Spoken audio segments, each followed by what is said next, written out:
Exam కు అదే tension. Traffic ఇక్కట్లకు మారుపేరైన Hyderabad లో ఎగ్జామ్ సెంటర్స్ కు సకాలంలో చేరుకోలేకపోయిన విద్యార్థులకు నో ఎంట్రీ చెప్పడంతో తీవ్ర ఆందోళన చెందారు.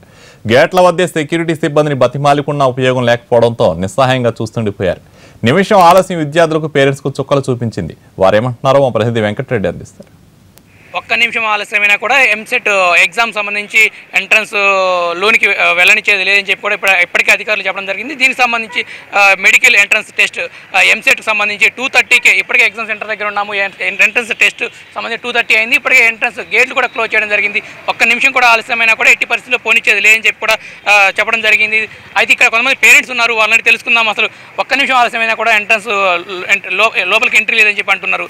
ఇది ఎంతవరకు కరెక్ట్ అంటారు? ఈరోజు తెలంగాణ ప్రభుత్వం ఎంసెట్ని నిర్వహిస్తుంది. నా పేరు పనుగంటి భాస్కర్, తిరుపతి నుంచి వచ్చాము.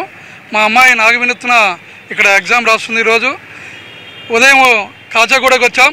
అక్కడి నుంచి ఇక్కడికి ఈ ప్రభుత్వం ఏమో స్ట్రైక్ రాకముందు మాత్రం అందరికీ ఫెసిలిటీ కల్పిస్తున్నాం, మేము ప్రైవేట్ వెహికల్ పెడుతున్నాం, అక్కడికి చేరుస్తామని చెప్పినారు.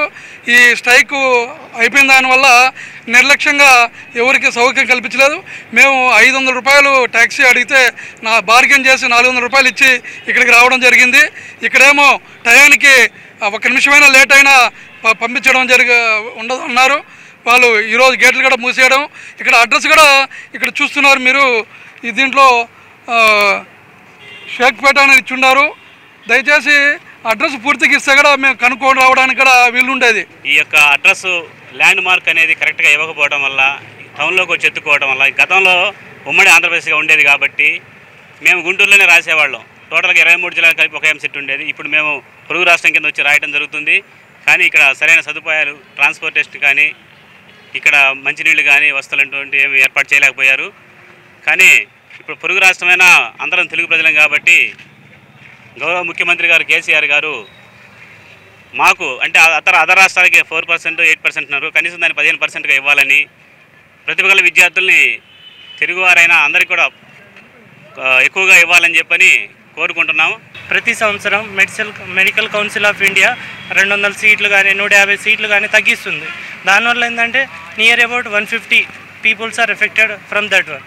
So each and private college also some of the seats are getting lost due to the MCA, due to some facilities are not good. So for that purpose we request our CM, honorable CM to take care of that one. ఒక్క నిమిషం ఆలస్యమైనా కూడా అనుమతించేది లేని చెప్పి అధికారులు చెప్పారు. దీనికి సంబంధించి తల్లిదండ్రులందరూ కూడా ఇది కరెక్ట్ కాదు, ట్రాఫిక్ జామ్ సమస్య కావచ్చు, హాల్ టికెట్లు అడ్రస్ కూడా కరెక్ట్ ఉండని పరిస్థితి ఉన్నది. ఇట్లాంటి పరిస్థితుల్లో ఒక్క నిమిషం ఆలస్యమైన నిబంధన కరెక్ట్ కాదని చెప్పి తల్లిదండ్రులు అంతా కూడా చెప్తున్న పరిస్థితి.